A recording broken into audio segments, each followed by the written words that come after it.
예, 반갑습니다. 오랜만에 강의를 올려고자 합니다. 제가 그동안 건물을 하나 짓느라고 좀 마음에 여유가 없었고, 이제 건물이 어느 정도 윤곽을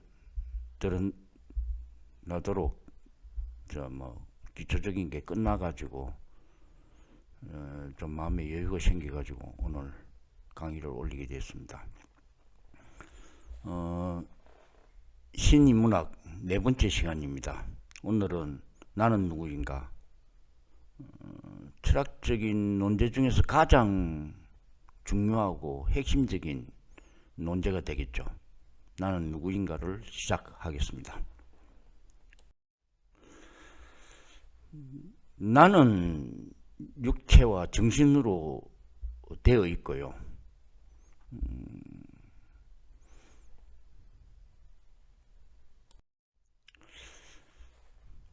육체는 이제 제가 가지고 있는 육체적 어떤 특성들을 통해서 나의 정체성이 확립이 되고요. 그것은 어떻게 보면은 그 엄마의 난자와 아버지의 어떤 정자가 만나는 순간 목에서 온 염색체와 부계에서 온 염색체가 새롭게 그 수정란에서 결합이 되어서 새로운 한 세트의 부계 유전자와 목의 유전자가 같이 만나서 전혀 새로운 조합의 새로운 생명이, 새로운 인간이 태어나게 되는 거죠. 그래서 그것은 나의 정체성, 육체적 정체성을 의미를 하고요. 그 다음에 이제 정신은 이제 나라는 자아, 행성의 재미난 이론이 있는데, 이것은 역시 그 서양 정신심리학의 아버지로 불리죠. 프로이드가 재미난 자아 행성 이론을 발표한 게 있습니다. 프로이드 정신의학의 중심 개념 중에서 몇 가지 용어를 우리가 알아야 하는데, 먼저 원초아입니다. 이드라고 그러는데, 이 원초아는 출생 시부터 이미 존재하는 어떤 원초아, 그 원초아는 공격적이고 동물적이며 조직되지 않는 것으로 어떤 규칙도 따르지 않는 개인에 내재하는 정신적 원동체이며 개인의 생의 기초가 된다. 모든 억압을 싫어하고 무시한다. 그러니까 애들은 태어나면서, 어린애는 태어나면서 공격적이고 동물적이죠. 먹어야 살고 본능에 충실하죠. 그게 원초아입니다. 모든 억압을 싫어하고 무시합니다. 애들은 배가 고프면 바로 울죠. 주위 그 어떤 상황도 고려하지 않습니다. 그것이 이드, 원초하고요. 그 다음에 자아라는 게 있는데, 우리가 이제 나라는 거, 인식하는 거.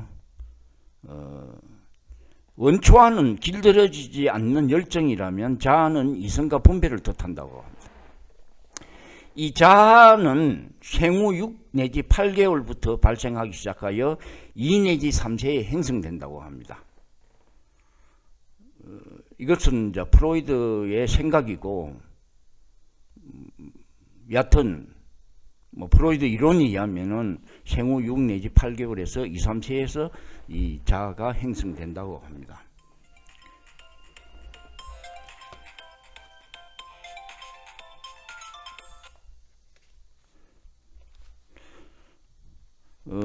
자아는 원초와의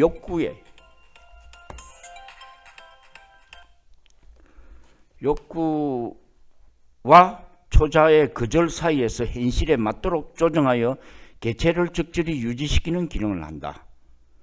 이게 자아고요. 이제 원초화가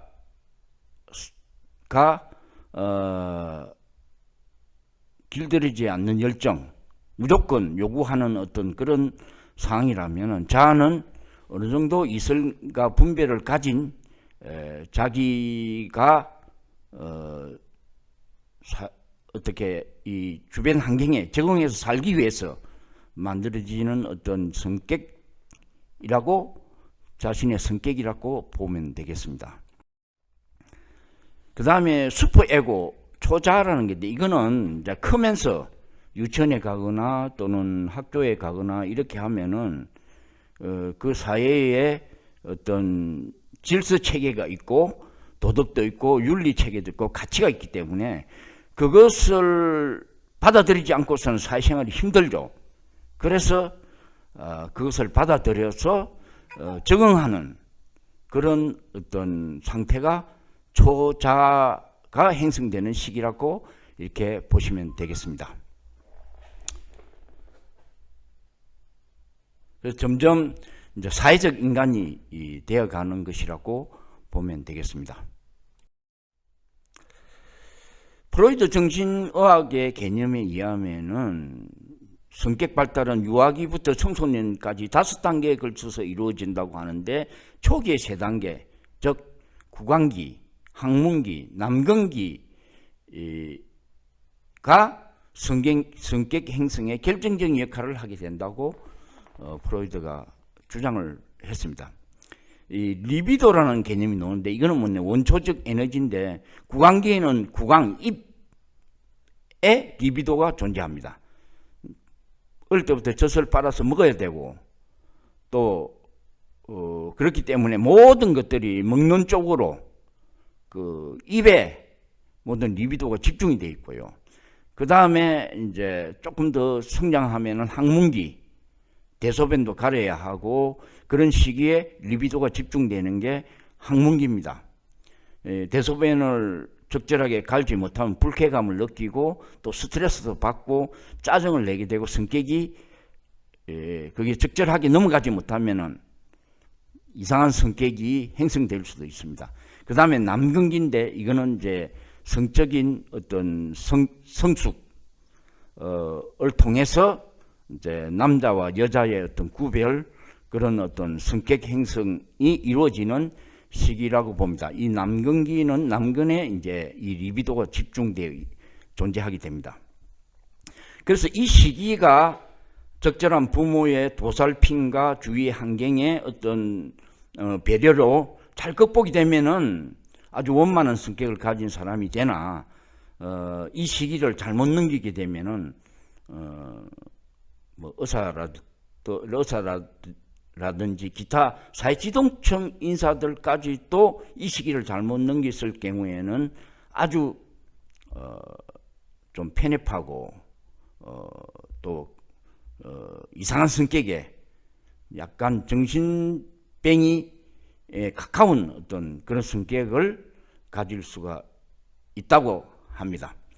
이 프로이드 정신의학은 지금 현재 서양 심리학과 그 다음에 정신의학의 아주 기초 이론으로서 자리를 잡아서 지금도 많은 정신과 의사나 그 다음에 이제 그 심리학하는 사람들이 이 프로이드 심리학의 개념들을 그대로 활용을 많이 하고 있습니다. 그러나 지금은 이제 이 뇌과학 분야가 많이 발달이 돼서 또 다른 어떤 측면에서 정신의학적 치료나 심리적 상담이 이루어질 수가 있지만, 이렇게 뇌과학이 발달된 상황에서도 여전히 프로이드 정신의학은 큰 힘을 발휘하고 있는 것이 사실입니다.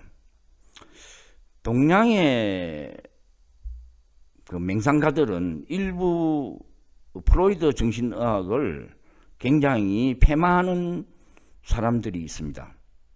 프로이드 정신의학은 학문의 심리학이다, 이렇게 평가절하를 하는 사람도 있는데, 어쨌든 지금 서양 정신의학이나 심리학에서는 이 프로이드 정신의학이 끼친 영향은 굉장히 크고, 사실은 이제 프로이드 정신의학이 나오면서 모든 문학, 예술, 철학, 종교까지 많은 영향을 끼치게 된 것이 사실입니다.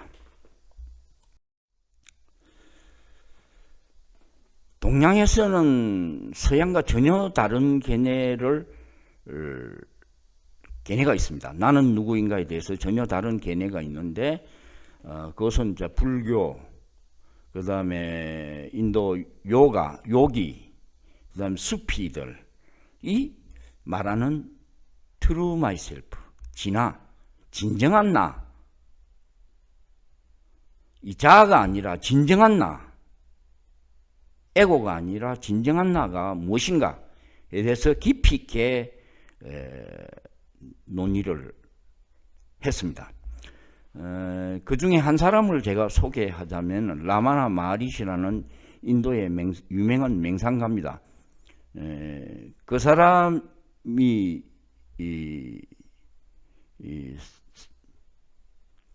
만든 책 중에서 나는 누구인가라는 제목의 책이 있는데, 이건 이제 우리 한국에서 번역되면서 번역한 분이 이 책을 번역하고 자기도 진정한 진화를 찾기 위해서 세상의 모든 것을 버리고 산으로 사라졌던 게 어딘가 현실에서 사라졌다고만 말을 들었습니다. 여하튼 유명한 책인데 나는 누구인가를 저는 꼭 반드시 권하고 싶습니다. 그 책에서 나는 누구인가에 대한 라마나 마하리시 견해를 좀 살펴보겠습니다. 뼈와 살로 이루어진 이 몸은 내가 아니다. 내 몸은 뼈와 살로 이루어졌는데 어떻게 이 몸은 내가 아닌가? 시각, 청각, 후각, 미각, 촉각 등 5가지 감각기관은 내가 아니다. 나는 보고, 듣고, 느끼고, 맛보고 이런 촉각을 느끼는 이 5가지 감각도 내가 아니다. 말하고 움직이고 붙잡고 배설하고 생식하는 5가지 운동기관은 내가 아니다. 호흡 등 5가지 기능을 수행하는 프라나 등 5가지 기는 내가 아니다. 육체적인 그 어떤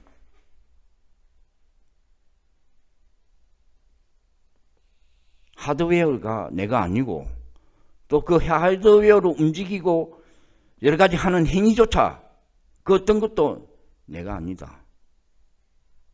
그 다음에 생각하는 마음도 내가 아니다. 마음도 정신도 영혼도 내가 아니다.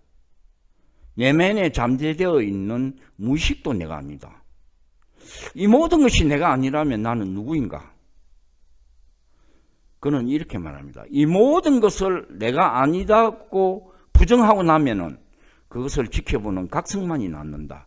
그것이 바로 진아이다. 진정한 나이다. 라고 이야기를 했습니다.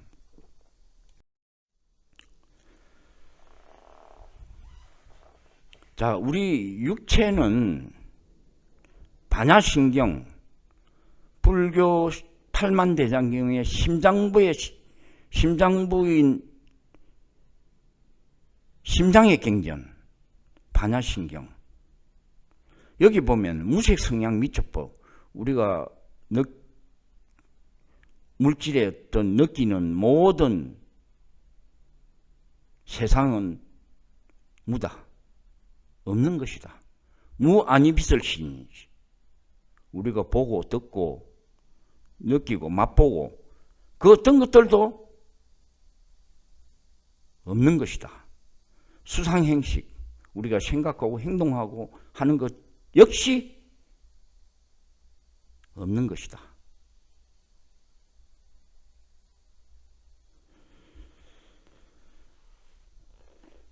그래서 반야신경은 이 물질의 세계, 우리 몸은 물질로 전부 이루어져 있으니까 물질은 무와 공이라고 반야신경에서는 색적, 시공, 공적, 시색을 가장 핵심 키워드로 이야기하고 있습니다. 생전에 성철 스님 강의를 들어보면은 성철 스님이 이런 말을 했습니다. 불교의 18번 중에서 가장 내세울 수 있는 게 불생불멸이다. 불구부정, 공중무색. 그 어떤 종교도 말하지 않은 진리, 이 불생불멸에 대해서 불교가 확실하게 주장을 하고 그것이 불교의 18번인데 큰일 났다. 이제는 현대 물리학에서 이 불생불멸을 기정사실화하고 있다. 우주의 엔트로피는 사라지는 것도 아니고 다시 생성되는 것도 아닙니다. 엔트로피의 법칙, 그 다음에 아인슈타인의 상대성 이론, 물질과 에너지의 등가 이론이죠. 그래서 성철 스님이 큰일 났다. 현대 물리학에서 지금 우리가 불교에서만 이야기하던 것이 지금 현대 물리학에서 그대로 증명이 되고 있다. 또 다른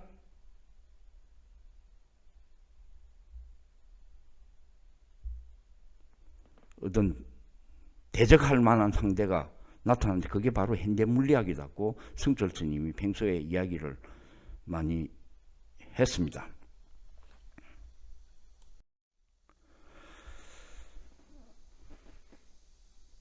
사실 육체는 우리가 우리 몸을 이루고 있는 모든 조직과 세포와 세포 속에 있는 많은 원자와 아원자들은 우리가 매일 음식을 먹고 물을 마시고 외부에서 온 많은 화학물질들이 우리 몸으로 들어와서 분해되고 다시 재합성되고 끊임없이 우리는 또 우리 몸에 있던 것을 배출시키고 새로 흡입하고 우리 몸을 구성하고 있던 것은 외부에서 다 들어온 거고 일시적으로 우리 몸에 머물고 있다가 또 빠져나가고 또 새로 들어오고 그렇게 보면은 우리 몸은 내 몸에 이루고 있는 모든 어떤 물질의 그 분자와 아원자들은 바깥에서 온 거지 사실은 내가 아니라고도 이야기할 수 있는 것입니다.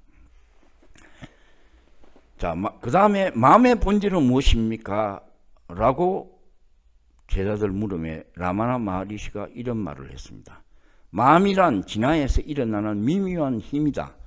거미가 몸 밖으로 거미줄을 뽑아냈다가 다시 거두어 들이듯 마음도 현상계를 투시했다가 다시 안으로 거두어 들인다. 마음은 진화 밖으로 나올 때 현상계가 나타난다. 현상계가 나타날 때 진화는 나타나지 않으며 진화가 나타날 때 현상계는 사라진다. 마음은 항상 무엇인가에 의존해 있으며 홀로이 존재할 수 없다. 흔히 영혼이라는 불리는 것도 역시 마음이다.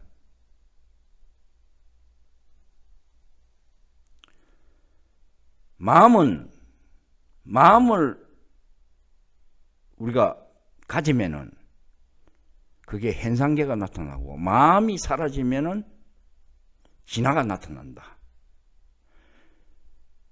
현상계가 나타나면 진화는 나타나지 않고 진화가 나타나면 현상계는 사라진다고 이야기합니다. 이야기는 무슨 이야기냐 하면은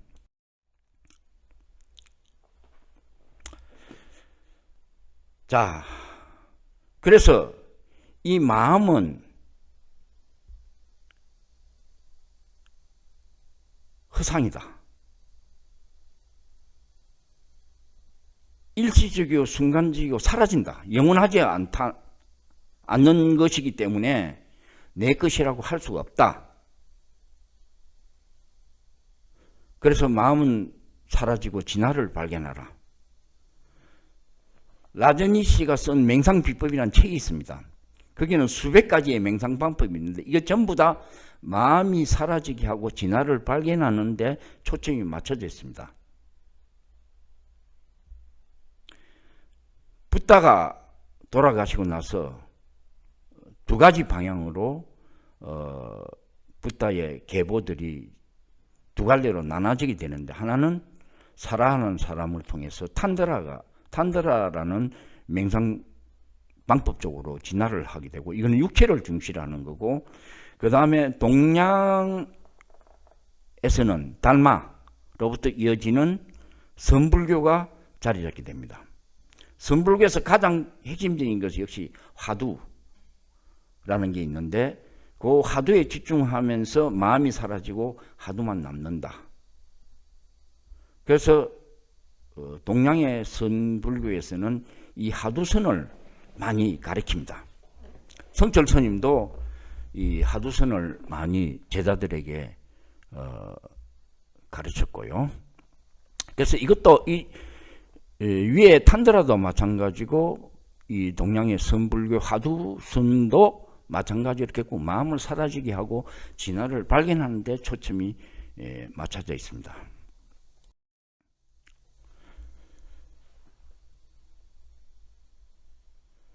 진화란 무엇인가?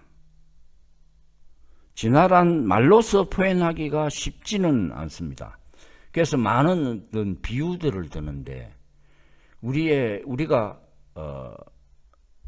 바다에 가면 수많은 파도가 일어나죠.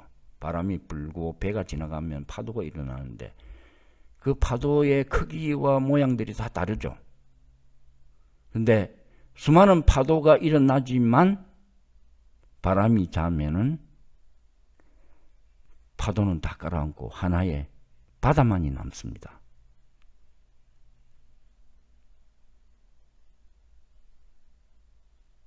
이 바다가 진화인 것입니다. 파도는 에고이고요.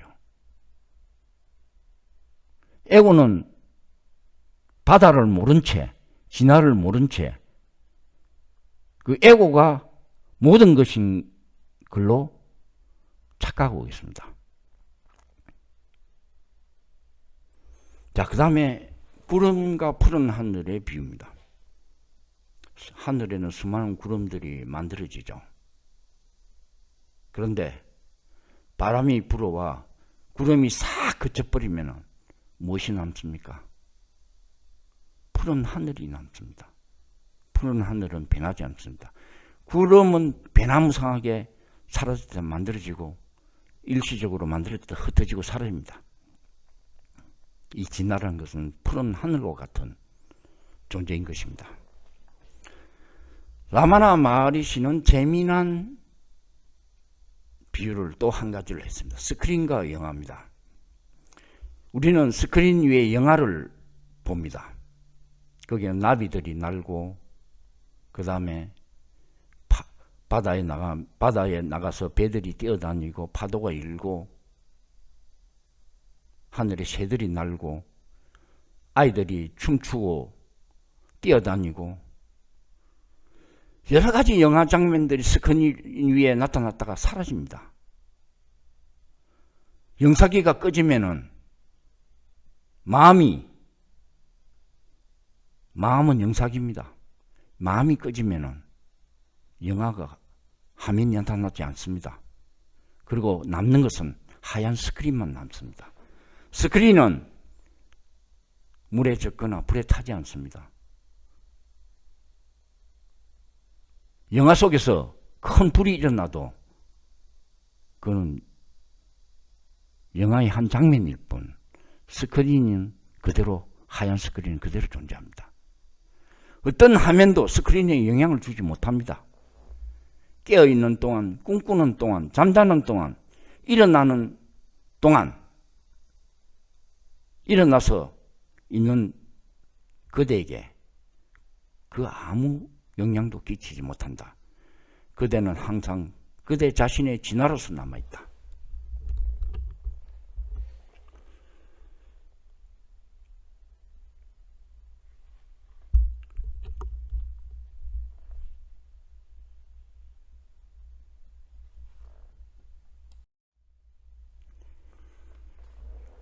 제가 한번 이야기를 했는데 이기적인 유전자입니다.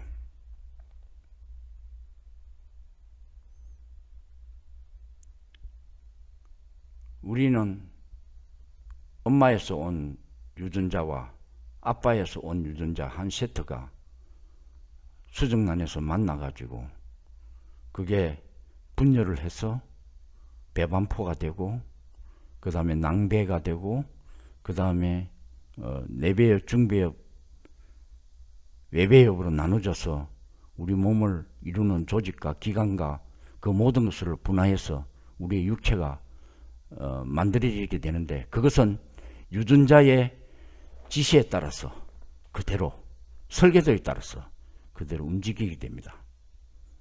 나의 몸은 엄마에서 온 유전자 한 세트와 아빠에서 온 한 세트 유전자가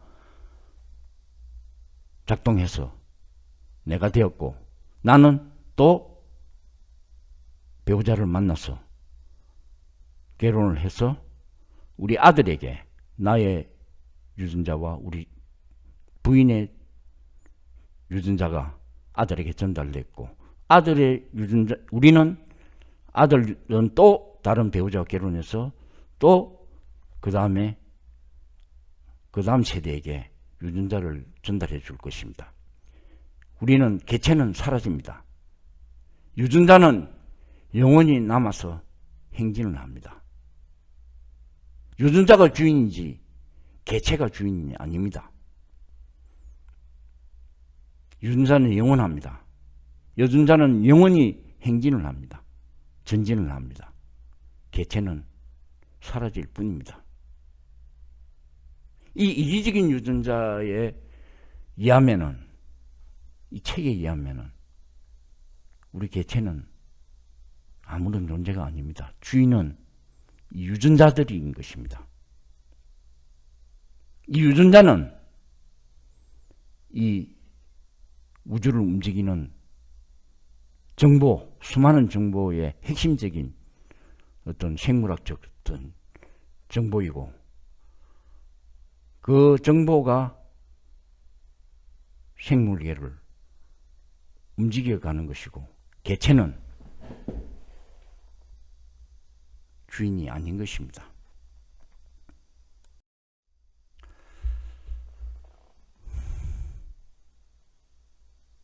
우리는 마음의 작용에 의해서 현상계를 바라보고 평가하고 행동하고 결론을 내리고 살아갑니다.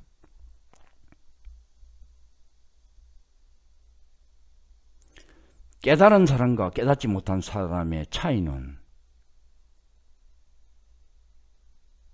똑같이 생각하고 웃고 울고 하지만 깨달은 사람은 다른 관점을 가지고 있습니다.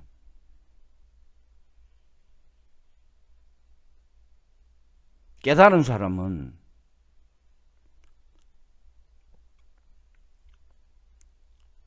그게 목걸이가 됐건, 금으로 만든 목걸이가 됐건, 반지가 됐건, 브로치가 됐건, 팔찌가 됐건, 그 모양과 행상과 가치에 의미를 두지 않습니다. 오로지 그 사람들 눈에는 금이라는 그 본질만이 의미가 있는 것입니다. 그래서 우리가 불가에서는 마음은 무지개요, 신기루이고 허상이라고, 그래서 마음을 사라지게 만들고 진화를 발견하는데 그 모든 초점이 맞춰져 있습니다. 그래서 그 진리를 깨닫고 그 피안의 언덕에 넘어간 사람은, 즉 깨달은 사람은 어떤 것에 집착하거나 어떤 것을 소유하게 지나치게 소유하려고 그러거나 그런 관점이 없습니다. 저 역시 7년간의 많은 공부 끝에 무와 공의 절대적인 진리와 맞닥뜨려졌고, 그 이후로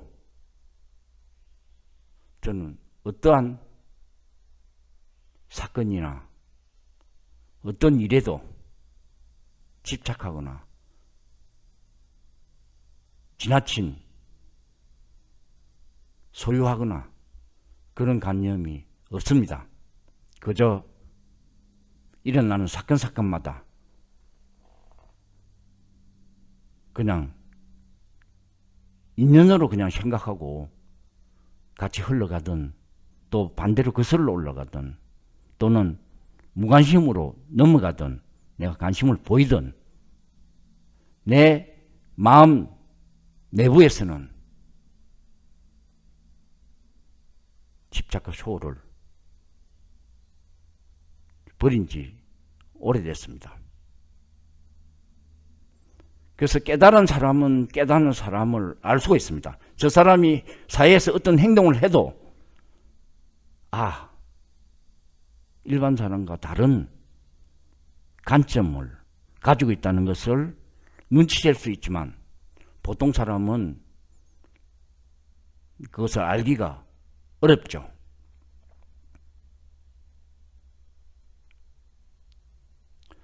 우리는 이제까지 사회생활 해오면서 가졌던 나의 자아 그리고 믿음에 대해서 다시 한번 깊이 고찰하고 그것이 무엇을 의미하는지, 마음이란 게 무엇을 의미하고 정신이란 게 무엇을 의미하고 육체란 무엇을 의미하는가를 다시 한번 깊이 생각하고 고찰하고 지혜를 얻어야 할 것입니다. 다음 시간에도 나는 누구인가로 계속 강의하도록 하겠습니다. 고맙습니다.